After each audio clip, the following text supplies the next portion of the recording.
Fabio, muchas gracias por recibirnos. Vamos a empezar. ¿Cómo está la situación en Venezuela hoy? Bueno, muchas gracias por la oportunidad. Yo debo comenzar diciendo que la situación en Venezuela cada día es más crítica, más profunda y más cruda. Creo que a partir del 23 de febrero quedó demostrado una vez más la naturaleza del régimen de Nicolás Maduro, que es esencialmente criminal. Nosotros nos hemos encargado de llevar el tema de Venezuela más allá del simple totalitarismo que conocemos, ¿no? Del autoritarismo, sobre todo esos totalitarismos que desembocan o esencialmente son militares, a que eso fue ya una fase que este régimen superó y ahora trasciende a ser un Estado criminal.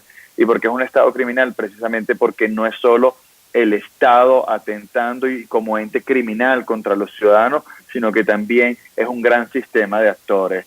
Guerrilla colombiana, grupos islámicos, grupos paramilitares, entes armados organizados por el régimen junto a la Fuerza Armada, ¿no? Entonces, esta serie de componentes que día a día masacran a los venezolanos, ya ni siquiera es el respeto por lo que la revolución bolivariana promovía, ¿no? Las señas indígenas, una de nuestras señas principales, la que está precisamente cerca con la frontera con Brasil, los pemones han sido masacrados todos estos días, están huyendo a Brasil, así como a lo largo de estos últimos años casi 5 millones de venezolanos han huido, tanto a Colombia, a Brasil, como a muchísimos destinos. Hoy hay en más de 100 países comunidades de venezolanos que huyeron de este estado criminal. Hoy el autoproclamado presidente Juan Guaidó se reunió con el presidente Bolsonaro aquí en Brasil. ¿Cuál es su evaluación del encuentro y del apoyo brasileño? Yo voy a comenzar corrigiéndote porque si bien afuera se ha nombrado a Juan Guaidó como presidente autoproclamado, él se proclamó y se juramentó ante la sociedad venezolana como nuestro presidente legítimo, así, siguiendo atribuciones constitucionales. El régimen ha violado el Estado de Derecho, pero nosotros seguimos teniendo nuestra Constitución como nuestra referencia y última norma normativa, y precisamente ahí, entonces, el artículo 233 le da la facultad a él para asumir las competencias del Ejecutivo ante la ilegitimidad de Nicolás Maduro, ilegitimidad que asume desde mayo de 2018 cuando él convoca unas elecciones sin ninguna condiciones y Nicolás Maduro se autoproclama presidente, ¿no? Entonces, solo esa mínima corrección. Yo creo que ha sido esencial la administración, y debo decirlo desde la administración también del presidente Temer, el apoyo directo a los venezolanos también, sobre todo los que han huido hacia Brasil. Ustedes sabrán, la frontera de Brasil con Venezuela es una frontera muy compleja, ¿no? Las condiciones del Amazonas, la lejanía, porque Santa Elena de Guairén es un pequeño pueblito, Boavista es un pueblo también, no es que es una ciudad, pero a pesar de ello el Estado brasileño y producto también a los eventos que ahí se suscitaron en el estado de Roraima, garantizó y apoyó a estos venezolanos. Ahora, yo creo que la administración del presidente Bolsonaro está aún más decidida porque comprende la naturaleza del régimen chavista. Debemos recordar que el régimen chavista financió en parte la creación del Foro de Sao Paulo, que no es poca cosa, un foro de Sao Paulo que después alimentó Odebrecht, que después alimentó los regímenes autoritarios de Lula, Dilma, pero también de Correa en Ecuador, de los Kirchner en Argentina, de manera que esto ha sido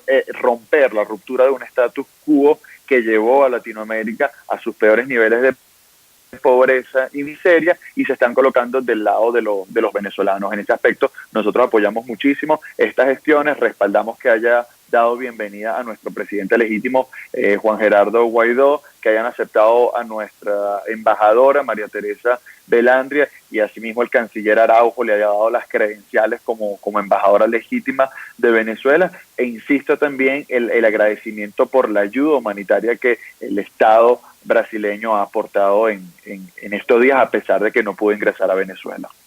¿Y cómo el señor evalúa la acción en el último sábado de intento de entrada de ayuda humanitaria?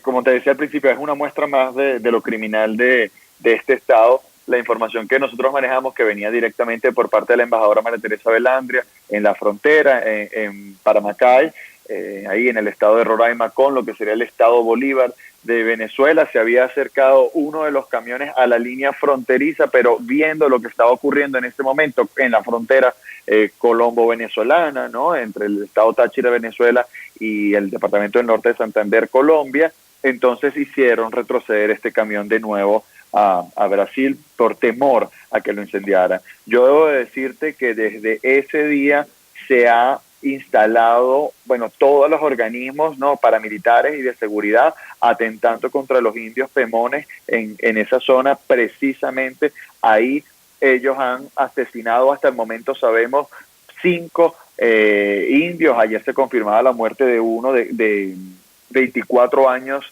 de edad, y la información que te puedo hoy dar es que casi al día están cruzando 40 personas hacia Brasil pidiendo refugio, con lo poco que ellos puedan, porque la frontera está cerrada. Inclusive hay información, y ustedes lo pueden constatar, no recuerdo el apellido del general, un general brasileño que dio pruebas de cómo se disparó dentro del territorio brasileño, o sea, cómo organismos de la dictadura de Nicolás Maduro dispararon y vulneraron la soberanía de Brasil en ese momento. Por lo tanto, en Venezuela la situación es muy crítica, muy compleja, y yo diría inclusive que hay indicios de casus belli que pueden llevar a otro escenario.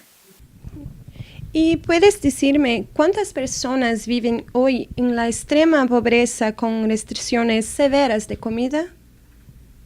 Sí, casualmente ayer se dio a conocer una de las últimas encuestas que ha servido de, digamos, de referencia, de datos a nosotros, porque en Venezuela hay censura de datos, en Venezuela no hay libertad de datos, en Venezuela no sabemos cuánto es la inflación, en Venezuela no sabemos cuánto es la deuda pública, no tenemos indicadores de pobreza, porque todo eso lo ha venido censurando la dictadura. Entonces, ayer este análisis surge de diferentes organismos independientes y de las 3 universidades más importantes del país, que es la encuesta nacional de hogares, en COVID, y ella misma retrata que en el momento un 80% de los venezolanos viven en pobreza, de los cuales 60% viven pobreza crítica o extrema, lo que quiere decir que si uno lo traslada a la línea de pobreza regular por las Naciones Unidas, el ingreso en Venezuela, sí, de ese 60% de las personas sería inferior a $1, y debemos entender que en Venezuela la canasta básica se calcula alrededor de los $30. Entonces, eso te da una idea de que prácticamente quizás los venezolanos puedan adquirir 1 sobre 30 de los alimentos básicos. Eso uno lo evidencia en la calle, los síntomas desnutricionales, la poca ayuda que se había logrado almacenar para que entrara el fin de semana era para atender a personas cuya vida hoy se cuenta en minutos, porque depende de esto. Y nosotros calculamos que hay una nueva generación de venezolanos, los más vulnerables, los más bebés, entre los 1 y 5 años, que ya producto a la desnutrición infantil van a quedar afectados durante el resto de su vida. Qué triste. ¿Y qué tipo de apoyo es ofrecido para los ciudadanos venezolanos que han salido del país por Venezuela o otras organizaciones?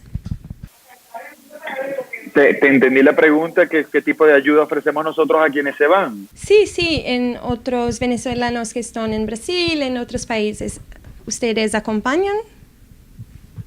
Nosotros lo que tratamos de hacer también como partido político en este caso, y entendiendo la persecución política que tenemos acá, es de incentivar y agrupar a los venezolanos precisamente a que alcen su voz en los países en donde se encuentren. Yo creo que no hay mejor embajador en estos momentos que la diáspora venezolana, o sea, los venezolanos en el exterior. ¿Por qué? Porque ellos saben lo que es vivir en Venezuela en este momento, o lo que significa sobrevivir a la Venezuela actual. Son ellos los que deben de liderar ese lobby político con las instituciones, con los gobiernos, con otros actores, porque tienen de primera mano lo que ahí está sucediendo. Y en el caso de Venezuela, muchos se fueron, pero dejaron a alguien. Se fueron a trabajar a Brasil para mandar remesas, y con esas remesas, o sea, las divisas de este país, tratar de sopesar la crisis en Venezuela. Entonces, nosotros estamos organizándonos precisamente e incentivando a la diáspora que siempre alce su voz, y sin duda alguna creo que lo que se ha logrado a nivel internacional ha sido precisamente en parte por el gran trabajo que ha hecho la diáspora venezolana.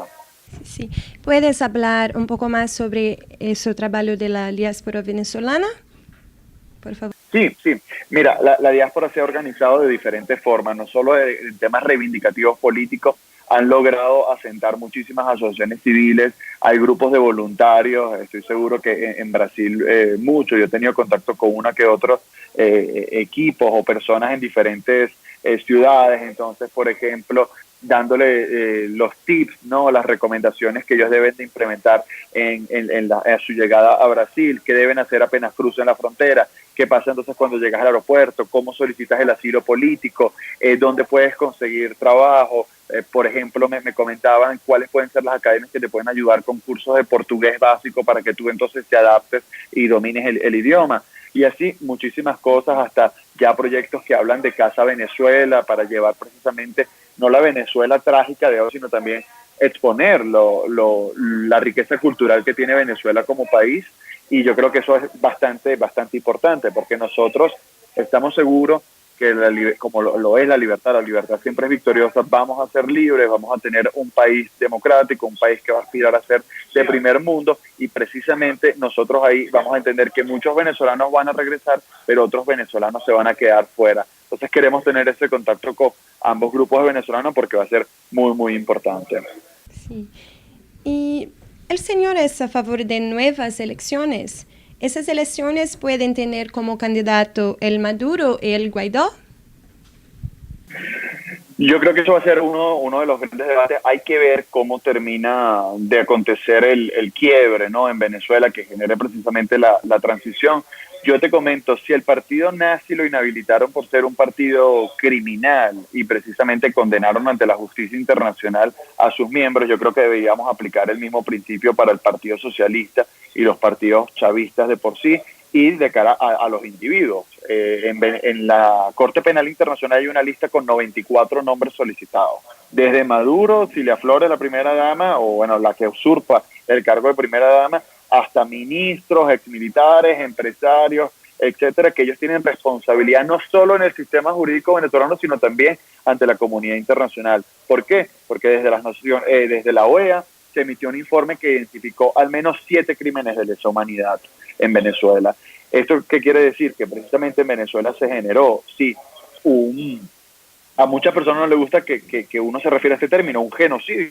Bueno, genocidio en el mundo es conocido con un mínimo de números, pero ese mínimo de números, ¿por qué tenemos nosotros que mantenerlos? ¿Por qué tiene que existir mínimo una cierta cantidad de muertes para tú decir que hay un genocidio? El chavismo lleva acumulado 500.000 muertes directas, 500.000 muertes directas, entre homicidios, torturas en las cárceles, presos políticos. Y a eso hay que sumarle las muertes indirectas, el hambre, la pobreza, la miseria, quienes se han ido a Colombia y se han muerto por las condiciones climáticas, quienes han dejado su vida en la frontera con Brasil por las condiciones del Amazonas, ¿no? Todas esas son muertes que se le atribuye a este sistema.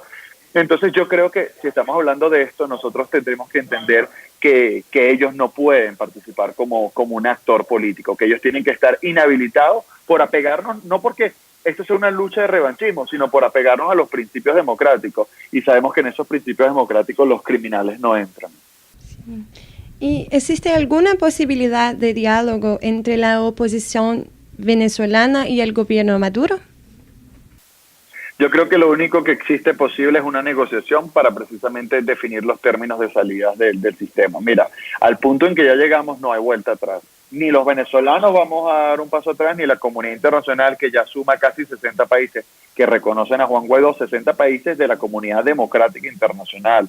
O sea, a nosotros no nos interesa que a Guaidó lo reconozca Siria o Irán, nos interesa que lo reconozcan las naciones democráticas, donde viven bien, o sea, las naciones en las cuales nosotros queremos aprender y con las cuales queremos tener relaciones. Con ese mundo democrático que también ha dicho que no hay un paso atrás, que no hay vuelta atrás, yo estoy seguro que el único momento oportuno, más que un diálogo, sería una negociación para definir los términos en que ellos van a dejar el poder, si es que ellos quieren utilizar esa vía. Por lo que hemos visto el sábado, ellos están dispuestos a que sean despojados del poder que usurpan por medio de la fuerza. Sí. Y ahora ¿puedes dejar un mensaje para los venezolanos que están en su país ahora, los que han salido del país? Sí, bueno, a mis compatriotas que siguen en Venezuela, reafirmar ese mensaje que no hay vuelta atrás, que Venezuela va a ser libre porque la libertad siempre es victoriosa y porque precisamente entendimos la naturaleza de este sistema, porque tenemos frente a nosotros una gran oportunidad de hacer una nueva república, una Venezuela que deja atrás muchísimos males, centralismo, estatismo, socialismo, entre otros grandes vicios, para precisamente hacer una nación de primer mundo. Y a esos venezolanos que están fuera, a muchos de ellos les digo que quienes sigan viendo su futuro en Venezuela, sus oportunidades en Venezuela, vayan haciendo esas maletas que pronto regresarán a un país que los necesite y que les abrirá la puerta, al igual que aquellos que decían quedarse, pero que al menos sepan que su país, su tierra, su patria, va a ser liberada y al menos va a poder recibirlo para unas vacaciones o para ese momento en el cual ustedes quieran volver sin ningún problema y sin ninguna preocupación. Esa es la Venezuela que estamos construyendo y que estamos seguros que vamos a lograr. Sí, ¿hay algo más que quiera hablar y acrescentar a nuestra entrevista? Estamos llegando al final. Sí, yo agregaría que el mundo tiene que aprender del caso de Venezuela. Ni nosotros mismos sabemos lo que aún, o sea, lo profundo de la crisis venezolana. En Venezuela hay esclavitud de recursos naturales, hay personas encerradas en minas para sacar y extraer oro que está siendo traficado con Turquía y otros países del Medio Oriente. En Venezuela ocurren día a día crímenes que no sabemos, pero que en un mañana sabremos. Y yo creo que esta es una gran oportunidad del mundo para nuevamente aprender que los radicalismos, que los extremismos y que las ideas que oprimen al individuo conducen a estos resultados. Y este mensaje va particular a los universitarios, a los estudiantes, sobre todo a esos profesores que muchos describen el modelo venezolano como un modelo ejemplar. Yo a ellos los invito a que vengan estos últimos días que queda Venezuela bajo dictadura y constate con sus ojos la cruda realidad de vivir bajo este sistema. Pero también voy a invitarlos a que vengan a la Venezuela que vamos a construir. Así que mi mensaje para el mundo es que aprendamos del caso de Venezuela y que lo tomemos como un ejemplo, así como sabemos del fascismo, del nazismo. Bueno, que de Venezuela también vamos a poder aprender muchísimo. Sí, muchas gracias, Fabio, por su tiempo. Muchísimas gracias. Ha sido un placer.